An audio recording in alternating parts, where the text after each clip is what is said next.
I had to replace the little GoPro that I used to bring to county council and all. Somebody decided they liked it more than I did and stole it out the car. So this is the replacement. That's a refurbished job that I got. Let's see, what I paid $100 for that. A new one's almost $400. So, you know, us Jewish people got to stick together. Yeah. Maddox Burger. Yeah.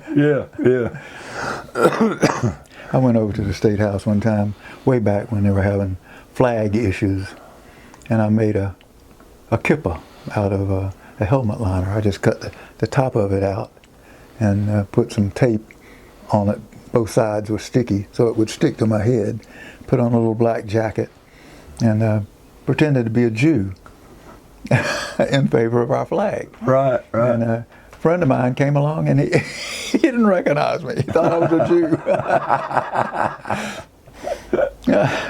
So a real Jew came along and wanted to know what my name was. I told him it was Webb Burger. Webb Burger. I think he knew. He could tell. So that was a protest for the American, for the Confederate flag. Keep it up. So you said Jews for a Confederate flag? Well, actually, there were some. Yeah. Judah Benjamin was high up in the cabinet, and he was a Jew. So some people say he enriched himself in all of the process, but I used to be in a book club that went to a synagogue. I was going to the synagogue for the book club, and they had a kind of a connection between two rooms, glass cabinets, and they had artifacts and things in there about Judah Benjamin. They were kind of proud of him. And one of the ladies that was a Jew, I was saying something about being Southern, and she said, "Well, I'm Southern too." Yeah. If a government claims a right, and then their claim is that they derive these rights from the people. Right. Well, how can people give a group rights that they don't themselves have? To steal from each other. Right, if we can't tax people, like I can't tax you, where exactly does government derive this right from? And once you come to, you realize that the goal ought to be as voluntary a society as possible. Now, how exactly you achieve that, how far you can push that is debatable, but certainly that should be the goal. That if government is providing a service for you, well then why does it need to be provided by force?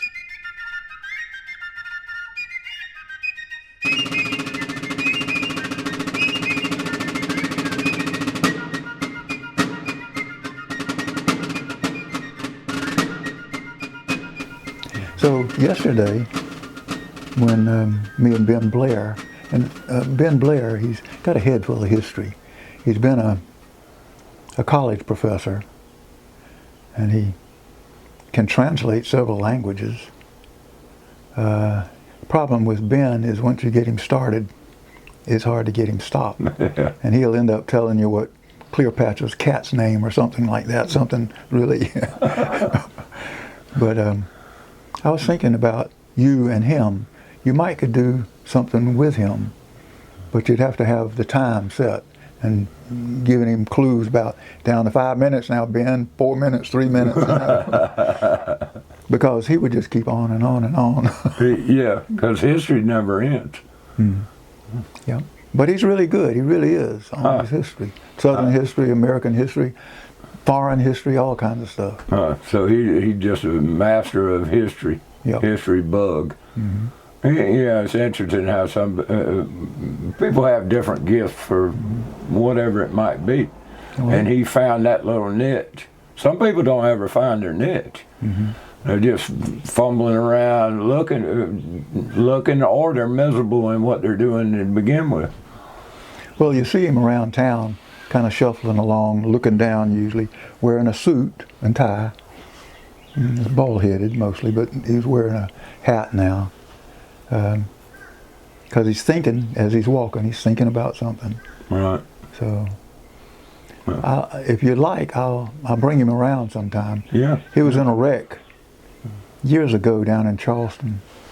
So Hispanic black woman, I guess, without any insurance, totaled his car and put Ben in the hospital. And he hasn't gotten anything out of it other than they paid his hospital bills.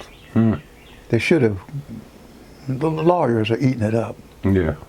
Yeah. They're still eating it up. Yeah, uninsured motorists like that and all that, they don't have anything to go after.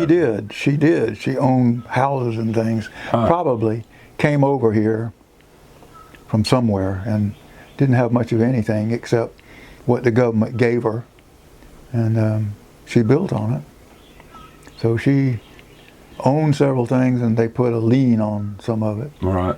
And so Ben is getting his hospital care, but he doesn't really need the hospital for a long time now. But he has issues. Things are wrong with him. So yeah, kind of like me in that leg. Yeah. You know? Yeah. See, what do you get out of it? You cripple the rest of your life, and your hospital bills may or may not get paid for, and, but you keep going on. So tell me about Confederates Day. Well, it started at 11 o'clock yesterday, Saturday. It's a little smaller than it has been. It keeps shrinking. There weren't as many reenactors there. Probably altogether about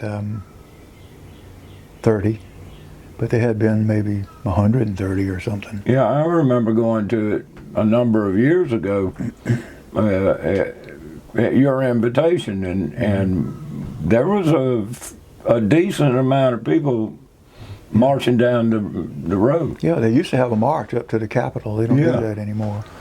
And the only thing they do at the Capitol is they have a prayer vigil early, and then they go around to Elmwood Cemetery and have the regular ceremony. So they had several people speak, and it was about 150 people altogether. So it wasn't too poorly attended. All right. Several people that I know that I expected to see there didn't show up. But I was in my uniform with my Confederate flag. And they had a speaker tell about, well, they had several speakers tell, but what stuck with me a little bit was about an old man who was arrested by the Yankees for being a spy, but they got the wrong guy. It was his daughters. They were pretty daughters. And so they were always listening for some of the Yankee soldiers, Yankee officers would come around and they'd cook for them. And this was right on the line, just very close to the line. And so one of them overheard something about how they were going to sail up the river and they was going to do something, and something on the other side of St. Augustine. They were going to do something, and it was at dark. And so she had two sisters that entertained them while she was gone. And she hopped on a horse and took out through the woods and crossed the river and got to the southern camp. And the picket said, "Who are you? What are you doing here?" You know, kind of thing. But it was somebody she knew slightly, and so he got her in to speak to the right person. And it messed up the Yankees, what they were going to do. They lost one of their gunboats because of it. You see that in a lot of different ways in different wars too. And a lot of times it's the women. Yeah. And even after the wars, UDC, the Southern women, they put up those monuments. It wasn't the guys that did it. Yeah. You see that all around the state, the little placards. What is it? The Daughters of the Confederacy. United Daughters of the Confederacy. Right. So that went on for a while. It always seems to go on too long. But they ended up with shooting a volley with their rifles, and they had 3 cannons, and they shot them, I think, twice, 2 or 3 times. And I always liked the cannons. Yeah, I do too. So after that, me and Ben Blair went up to the State House, and I was going to stand on the Gervais Street side with my flag and uniform just to see what kind of response I got. But they had some protesters there protesting the loss of the Palestinians' land, I guess. In a way, they're kind of like Southerners, that things happened where we lost a lot. We still have a country, but they kind of lost theirs. Yeah. Way back in biblical times, the Israelites wandering, they took what they came across and said, God gave us this. Well, the Palestinians still disagree. Yeah, yeah. And actually, some of the Palestinians are Christian, but they're being suppressed. Yeah. Yeah, they recently Israel bombed one of the oldest Christian churches in the Mideast, in Gaza. Killed a bunch of people and all, and the place was from way back. They have no regard for whether you're Christian, Muslim, old, young, male or female.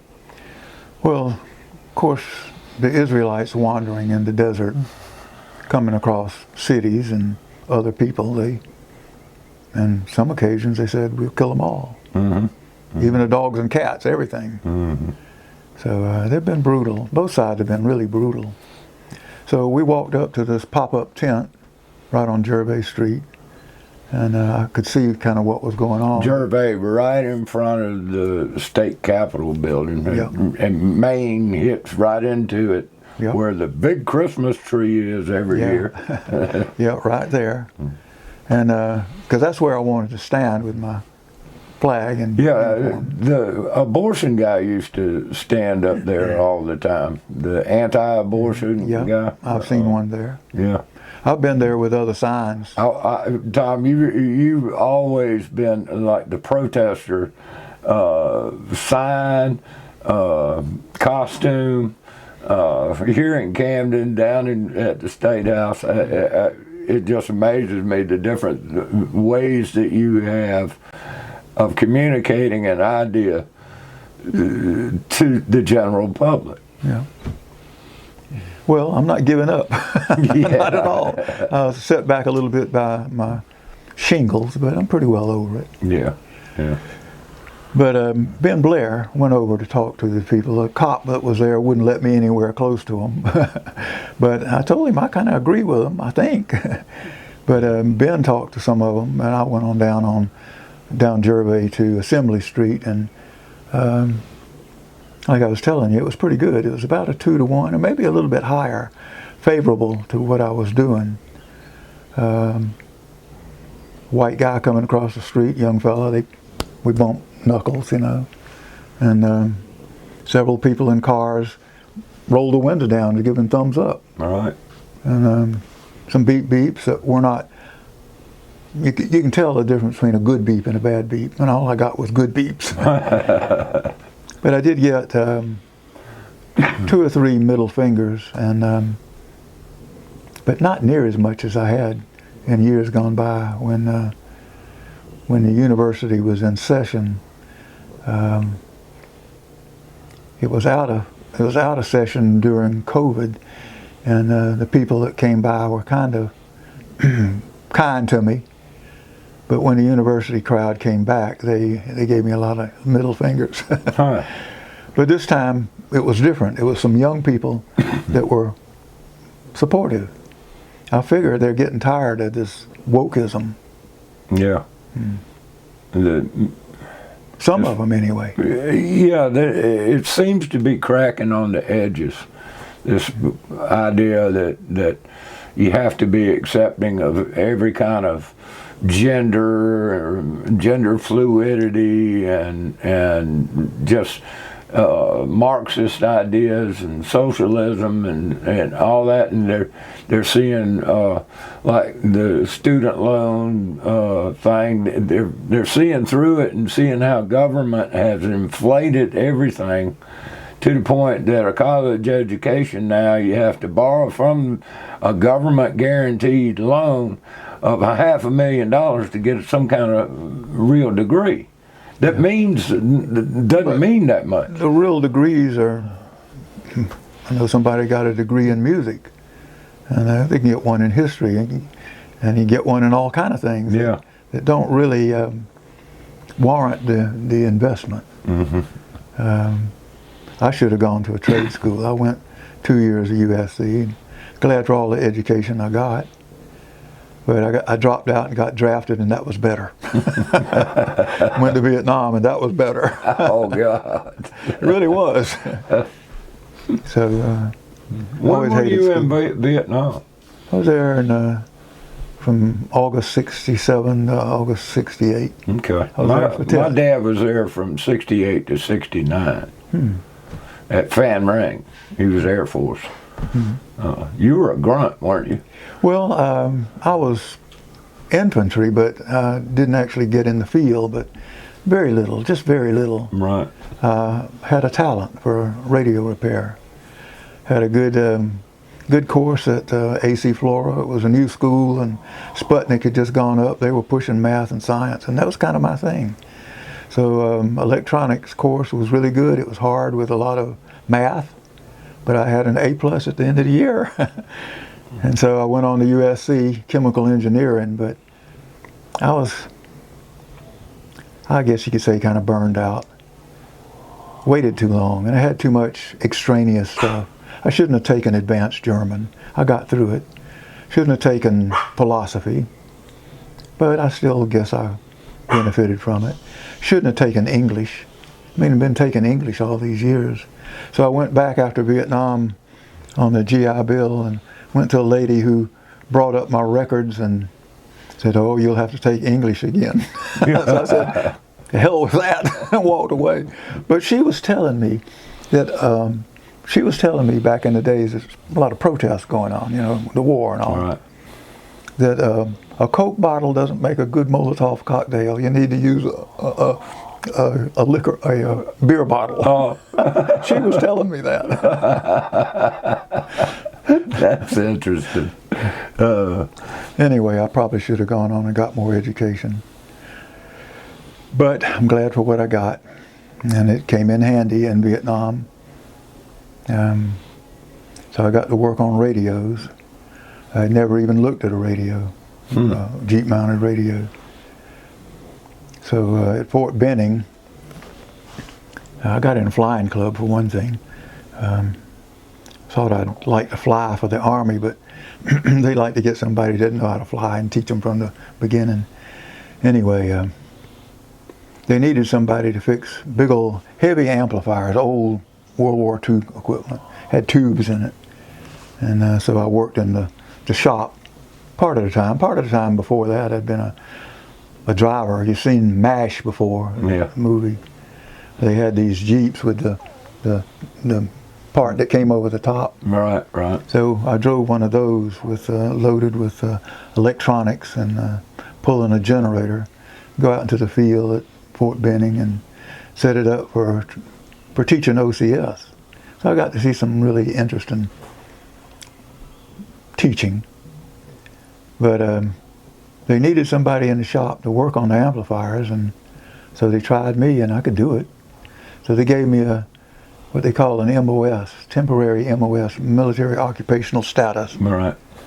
of 31E20, that's field radio repairman. When I got to Vietnam, they sent me around for an interview. I thought they would always tell a guy what he's going to do. Wouldn't ask him what he wanted to do. But they sent me for an interview and asked me what I wanted to do. And I said, well, I passed a little radio shop on the way over here. I'd like to work there. And they said, okay. Golly. So you got to pick where you went. Yeah. I didn't know anything about radios. I got the manual and about Army radios and transmitters. So I got the manual and read it. And got to be the chief radio repairman. And when I was leaving, a sergeant came to me and he said, "You're not a radio repairman." I said, "Too late, Sarge. I'm going home." I are one now. So I learned a lot. I learned electronics that I wouldn't have learned otherwise. Transmitters. Right. Had good equipment. Had to go back at night sometimes and tinker. Just working on my own stuff mostly. Yeah, yeah. Is that where you got the tinkering from, or were you a tinkerer? I always was a tinkerer. Yeah, yeah. And my daddy was too, inherited that. Funny, sometimes when I see my hands doing something, it's my daddy's hands. Yeah, yeah, and the older you get, the more you realize that those are his hands. Mm-hmm. I do the same thing. Mm-hmm. I look down and I can see my age and see how, I don't know, it's a different feeling when I look down. Through my eyes, I'm younger than what I see in front of me. Yeah. That's kind of interesting to me, how that works. And I've heard older people, when I was younger, say that. Mm-hmm. And you never really understand it until you get older and you're incapable of doing the things that you used to do like you did them. And then you look down and you say, great goodness, I got granddaddy's skin. Yep. And now I know exactly what he was talking about. Mm-hmm. My grandfather, I can remember him working on something. We were working on something. I was a young, I guess I was in my 20s, early 30s, and his last couple of years of his life, and he was talking about, he'd pull out his snot rag and he'd say, my nose, it will not quit running, and I can't get my hands, I can't do what I used to do, I can't do it anymore and all.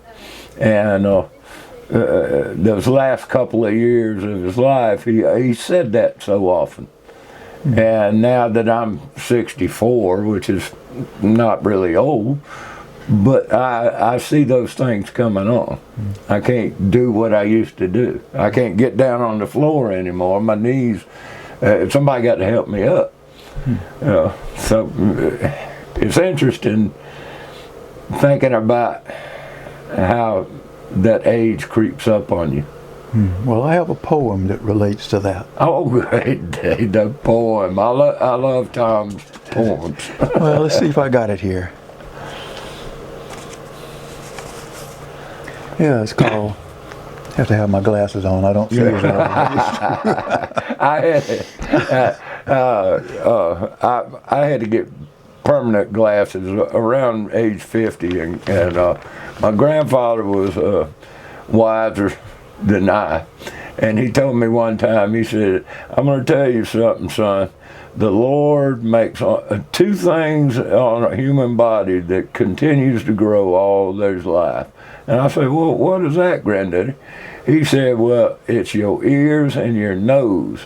And the reason why is he knows you're going to need glasses. Well, I need glasses and a hearing aid. It's getting bad. This poem is called Time is Out of Kilter, or maybe I'm getting like Joe. It's been a blurring blur, time ago too fur, too fast, a dream half forgotten, sometimes it seems. But I'm inclined to ask, whatever happened to Halloween? I had my Kamala mask for trick-or-treating, but everywhere I went, everyone was eating turkey and cranberry sauce. And I guess I got the date all wrong, so I'm feeling kind of lost. Well, time used to go so slow when I was just a child, waiting for Christmas, waiting for Santa Claus, but the calendar's going wild. I think you probably know. Now the New Year's moving on, and other days will soon be gone, with a groundhog and my Valentine's and St. Patty and an Easter play, all piled up in a jumble, 'cause time is out of kilter, a wiltering as I mumble, and there's not much left to say. So I will get ahead of myself and do it right this time around. My New Year's resolution is just now coming down. It's something I'm going to try. Buy some flags and a watermelon and a big old apple pie, 'cause tomorrow might be the 4th of July. Sleepy Joe. It's supposed to be a little lighthearted, but I had to get in a kick against Kamala and Joe. Yeah. It's kind of a joke. Yeah. It really shows that whoever's behind the Resolute desk really doesn't matter anymore. Somebody else is pulling the strings. Yeah. And the whole republic has been sold, bought and paid for. It's sad, but I don't know that it can be saved at this point, because of the people have been indoctrinated to the point now that they don't give a damn anymore. Well, the people that want to lead us, to step up to lead, they don't know what they're doing. They don't know the Constitution. And I know you don't think too highly of it, and there are things about it that I would like to change, but we can't be true anarchists. We can want to be anarchists.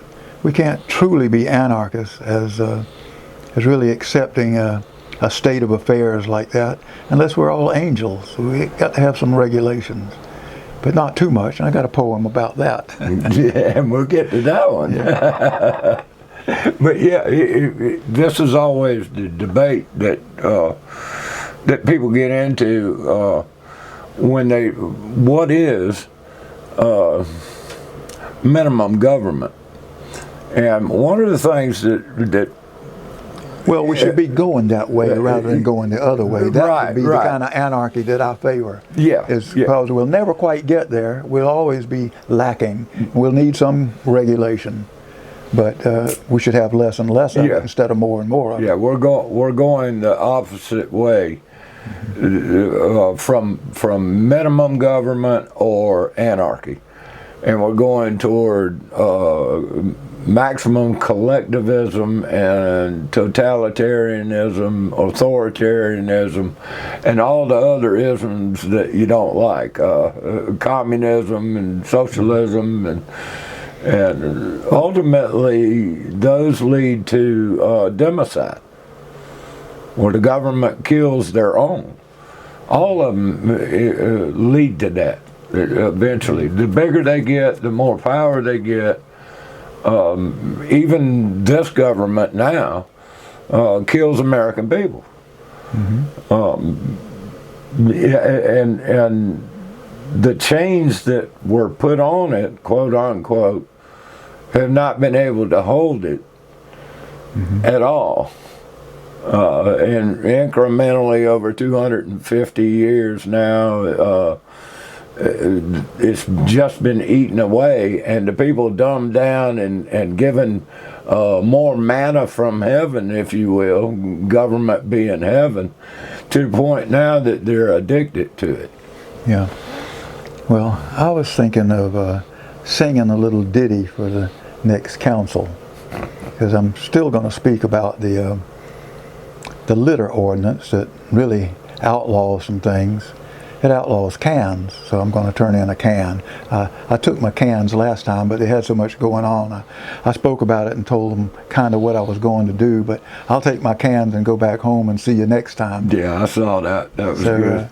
But I was thinking I might sing them something like, you are poor little lambs who led astray, ba, ba, ba. Poor little lambs. And just a little bit. Yeah. And because I think they really are. There's some nice people on county council, and I would say that your friend Derek Shoemake is not as nice as he seems.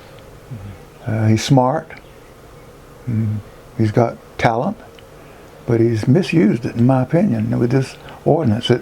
We get to see who he really is, and he's a misleader. He's misleading the poor little lambs, and they don't know it. Yeah. They look up to him because he's been a prosecutor or a lawyer, and he's kind of taken the place of Julian Burns. Yeah, it seems to be the one that brings the state regulation and all in, and then everybody else listens to the hierarchy, the preacher, if you will, and follows along. I see that. I see that in the new housing ordinances and all that. You see, just like you were saying, he's the one that brought up the litter thing. He seems to be the one that brings forth these things, and we know that most of these ordinances are copied and pasted from other ordinances in other places, and then brought together. And he seems to be good at that, and so does his boss, Mr. Ben Connell. And Ben's at the State House and all. I guess he's running for re-election this year. I don't know. I don't keep track of that much anymore. But Ben was a lot the same way. Oh yeah. And so him and Julie Burns would play tag team. And now you see Derek Shoemaker as the strong man, kind of, and everybody else kind of playing along. Yeah, as I would say, the poor little lambs. Yeah. And Matt has made this point, I've made this point several times and all, that I think most of them are doing what they consider to be good. But not Derek Shoemaker. He tried to explain away that sentence in the litter ordinance that would allow a deputy or anybody who's given authority to come on your property without your permission. And anything he said from now on, I would doubt it. I wouldn't want anything to do with it. That settles it for me. The guy is wrong. Yeah. He's wrong-minded, and he could do anything. It's just, and it shows up in the rest of the ordinance that outlaws cardboard, glassware, crockery, a flower pot that I turned in, cans, and allows bedding. That is the strangest thing. Yeah. So you can have a mattress out front, but you can't have a can. Yeah. It's kind of crazy. Well, it's almost like he's rubbing our nose in it, but I see, at first I wondered what it was. I thought maybe it's just so many words to cover that sentence where a man with a gun can come on your property without permission. I thought that's what it was. But it's by far worse than that. It's by far worse. Yeah. Because you got somebody sitting behind a desk wearing a suit and tie who is telling you what you can have. Yeah. As though that's supposed to come from government? No. Yeah. They can tell you sometimes what you can't have, but not what you can have. Yeah. What else will they give us out of the benevolence of their cheating little hearts? Yeah. And this redoing of all the zoning and everything, he is the main driver of all this. Yeah. I think he has the globalist mentality. Yep. Of collectivist ideas of government is smarter than everybody else and can control everything, can micromanage everything to make it better. You look at his housing regulations and all. 15,000 square feet for a house, and they come up with arbitrary numbers. Well, and according to the paper, he said that he would like for it to be an acre. Yeah. Well, that would help, but Brazel was against that, and Katie, because of townhouses, whatever that is, and apartments. We need some of that. We need affordable housing. I don't know how much we need of that. I mean, affordable housing is kind of a catchphrase for people who are on the government dole. Yeah, a lot. Yeah, that's almost synonymous term now. it's kind of like sustainable development. Yeah. And talk about that, you know, and it's sugar plums and lollipops, and then when you actually open up that can, sustainable development actually means restricting human access, human farming, all those things. Net zero is about constricting human activities to the point where everything, nature can have nature all around you, and you can't go see it. Mm-hmm.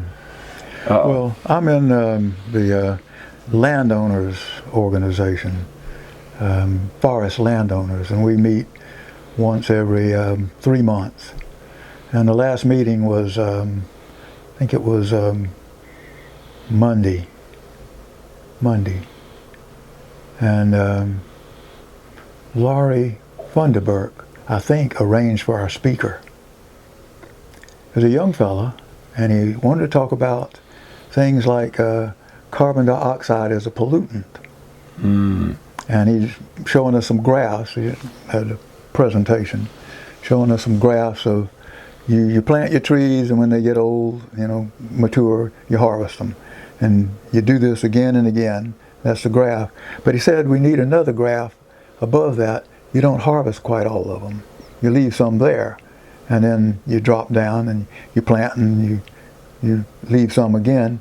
So I spoke up and said, it looks to me like where this is going, it's only going to get more and more of that. We're going to have beautiful forests, but we'll only be able to harvest our dead trees. Yeah. And I told him he probably having too much college. He's been in college too long. To believe that carbon dioxide is a pollutant. Yeah. That's been the dogma for quite a while now, and net zero, zero CO2 emissions.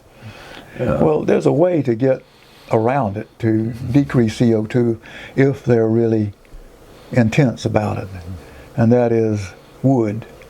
If you plant trees, they take up carbon dioxide, and then you cut them down, and you put them in a big tank, and you heat them.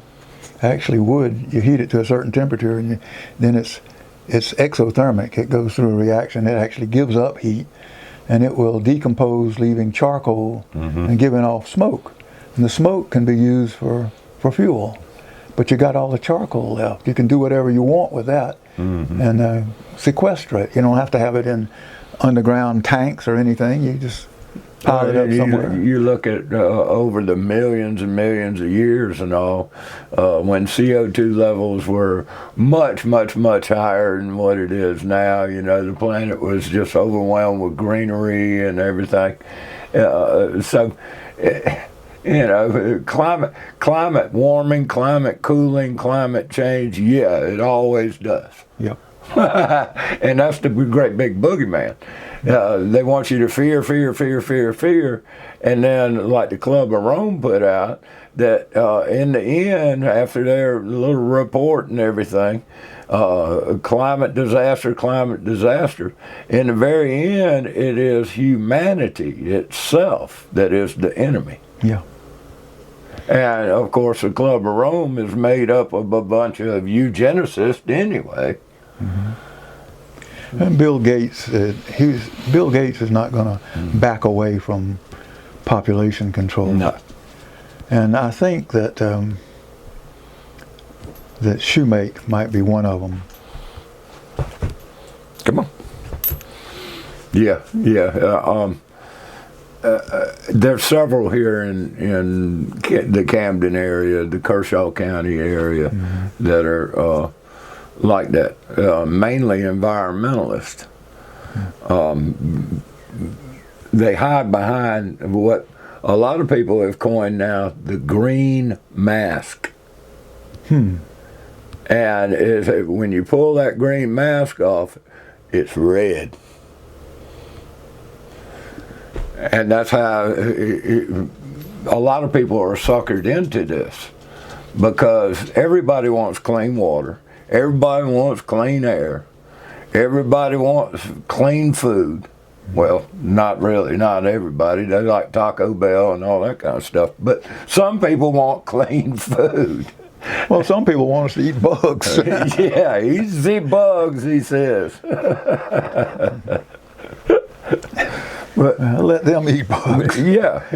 But you see this at coming in at your local level with such things as the Veterans Park, the property up on the lake up there that they bought that 120 acres and all, and their talk about making a grand corridor from the coast all the way up to the mountains and all, and then you overlay an Agenda 21 nationwide map over it, and guess what? The depopulated areas that the Agenda 21 map shows just so happens coincides with what the hell these people want with their greenways, bike paths, and all that. Yeah. That went into the Vision 2030 or Vision 2020 to begin with. That Julie Burns brought in 2017, I guess, was when he was first elected, or 2015. And then that expanded into Vision 2030. And then the United Nations got their Vision 2030, which, if you look at the two visions, our local vision and the UN Vision 2030, damn thing ain't just alike. Well, there's another one. The UN likes to take over our cultural centers, our heritage sites. Yeah.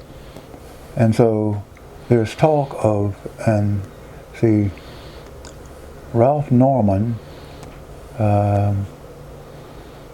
That's our representative, and two congressional representative. Yeah, and two Democrats, Clyburn and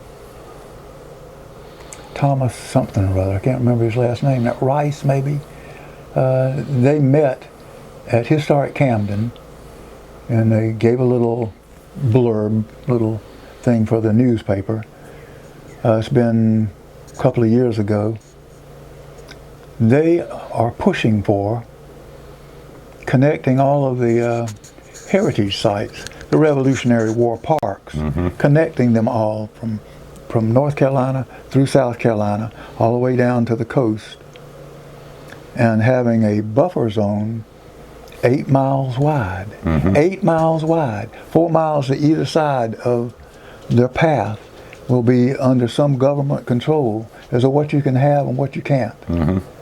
And I figured it out. It seemed like it was 1,600 square miles, what it amounts to, of our property that's going to be under eventually UN control. Yeah. That with the what was it, the Treaty of the Sea, any water that's anywhere that comes up a river and any tributary. Yeah. They've changed it from navigable to all waters.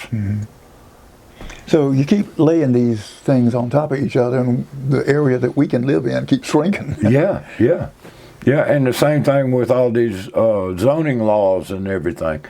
I venture to guess that the growth, the spurts of growth that we've seen, especially over the last 20 years, since 2008 and all that, was caused by low interest rates directed by the Federal Reserve, and through Freddie and Fannie Mac, all this easy money going in, and all the builders expanding because everybody wants to build the American dream.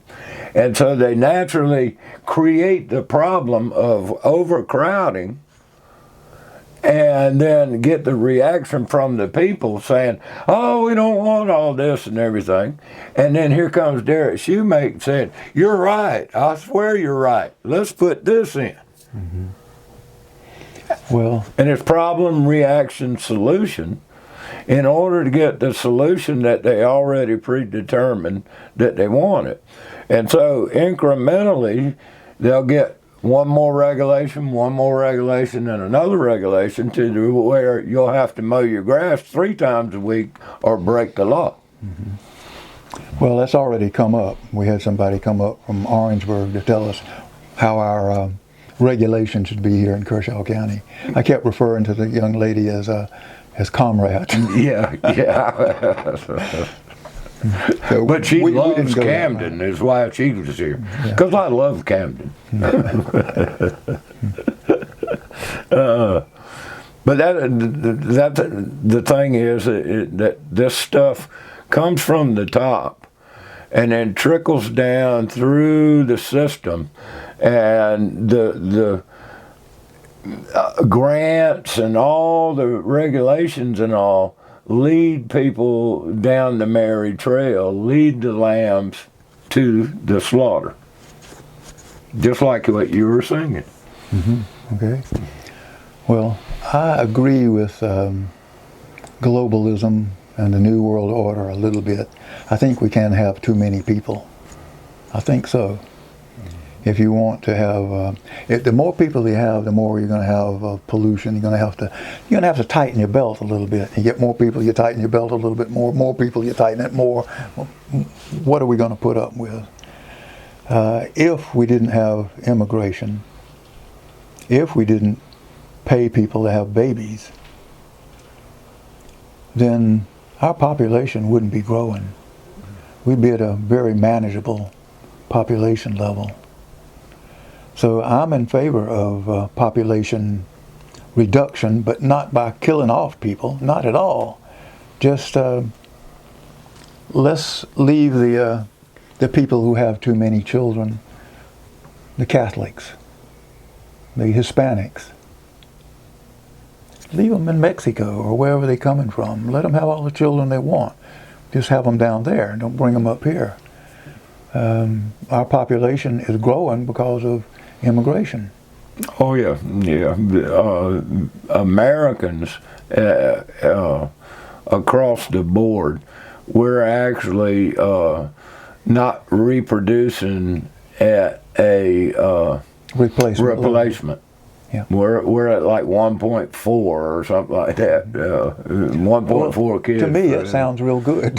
I like it. Well, I mean, eventually you get to the point where you don't have anybody. Well, no, it wouldn't, because as the population decreases and people spread out a little bit, you don't have as much crowding. No. People will have more children. Well, worldwide, we're looking at the exponential curve.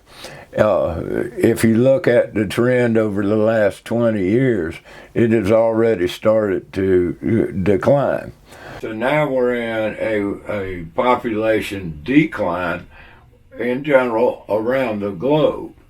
Not in this country. Well, the immigration problem is just a color revolution driven by the puppet masters to homogenize the whole world, and in the American case, to completely overwhelm the system, to bring in a totalitarian state. And Cloward and Piven of the Chicago school are the main designers of this, what we see in America right now. And, of course, the Biden administration and previous administrations have helped this all the way back to Reagan and amnesty to begin with. But that was, you had a deal, but the other side didn't. Well, hey, I believe it's all a clown show. Okay. Just to keep you down playing the game.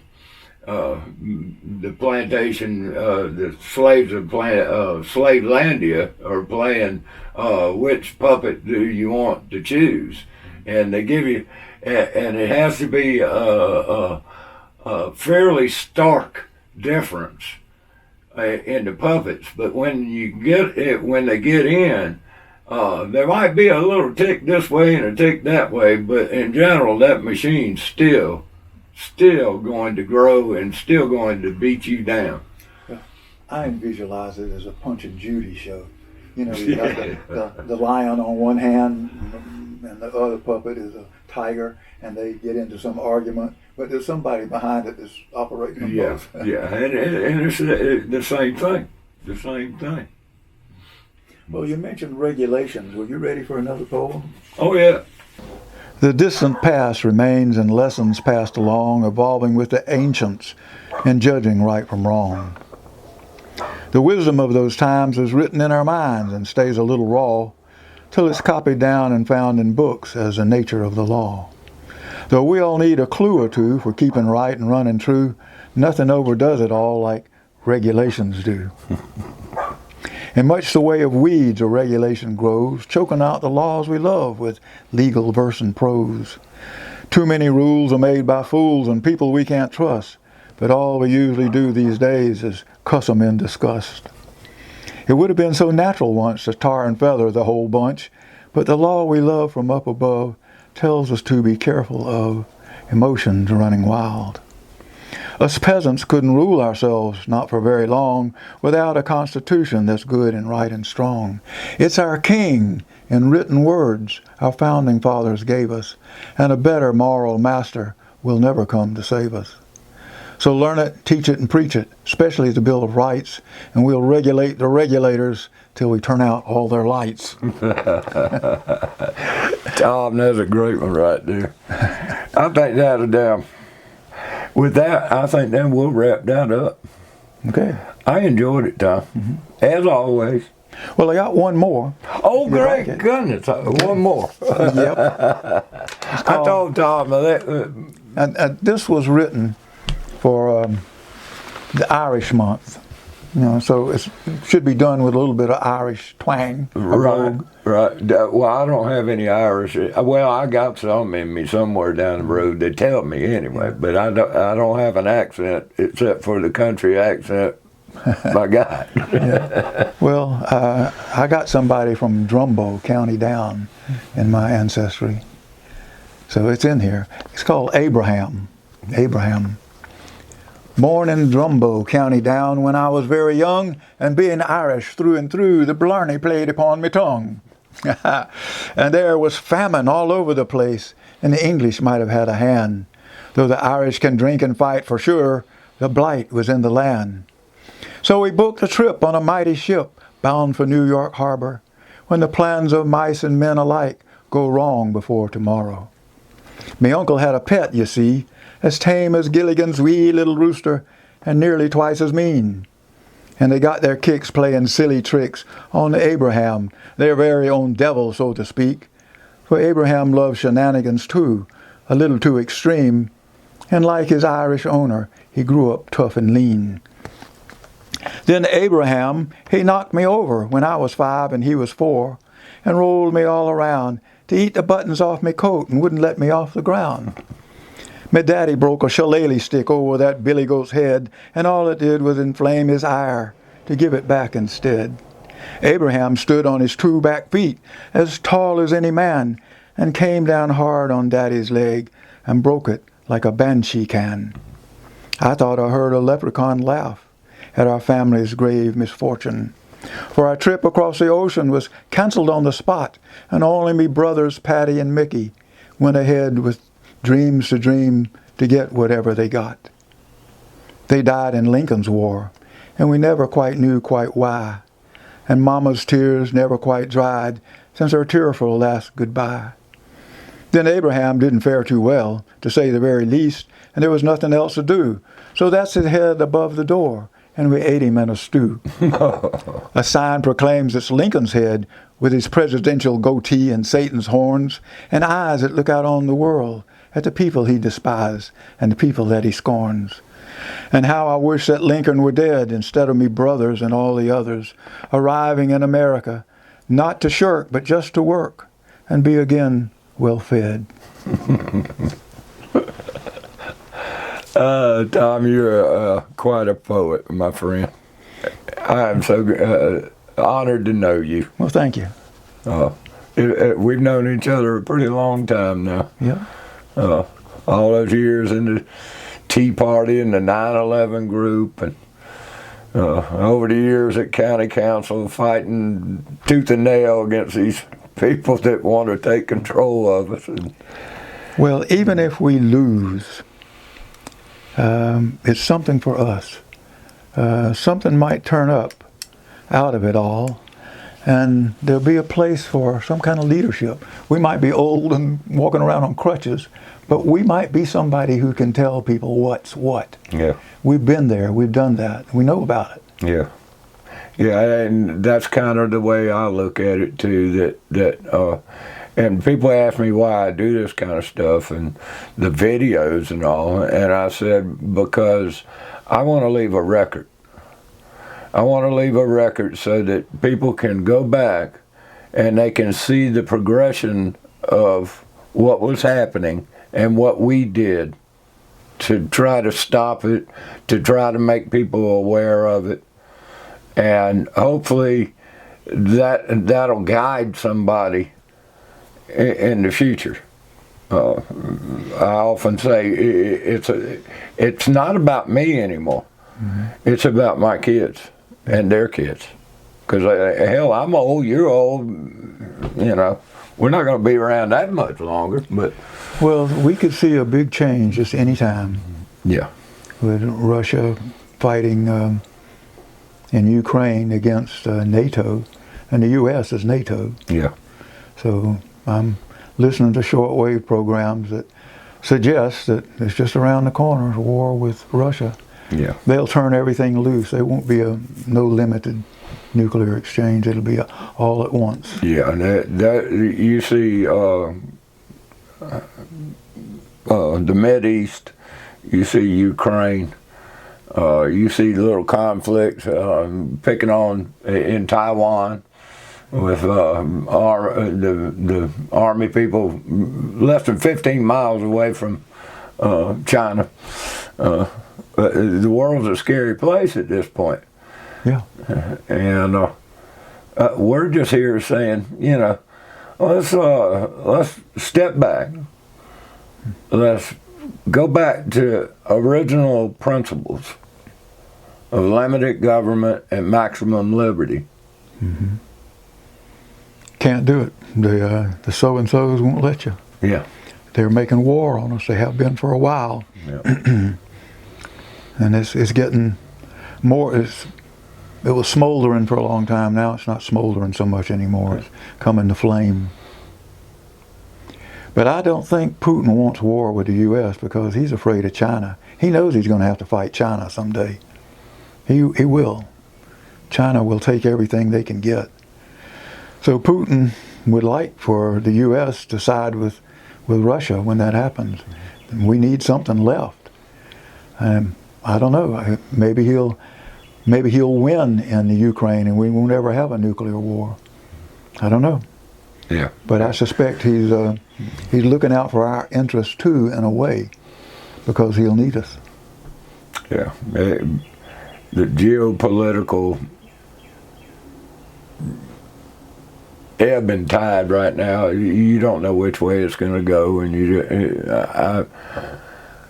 there's nothing that we can do about that part of it at all. Enjoy it. Yeah, it's fun. Yeah, well, just sit back and watch. Yeah.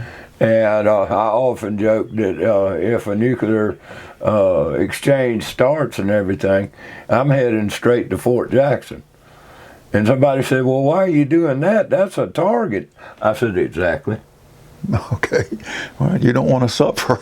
Yeah. You know, head toward the light this time, fellas. No, I want to survive it because there's things I want to do. Yeah. I want to take up. I'm not a hunter. I don't like killing deer. But I don't know. When something changes. That's right. Well, you'll be able to, it'll be easy to get. Deer be easy to get. They'll glow in the dark. Okay. So, well, I won't be hunting little deer. Yeah. Poor little deer. Tom, I enjoyed it, my friend. Yeah. Thank you for coming, and thank you for the poems. You always put them together, and they always make me smile, even when they're about Kamala and Joe.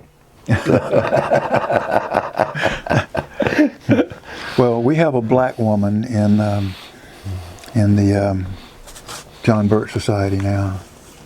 She is a go-getter. Krishanda. Yeah, she's really energetic. She's very conservative, very in favor of personal freedom. Mm-hmm.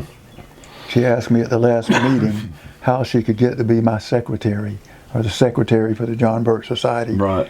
And I said, well, I guess you are. Yeah. You're all right. I didn't have to sign anything. I just say, Krishanda is the secretary, and she's it.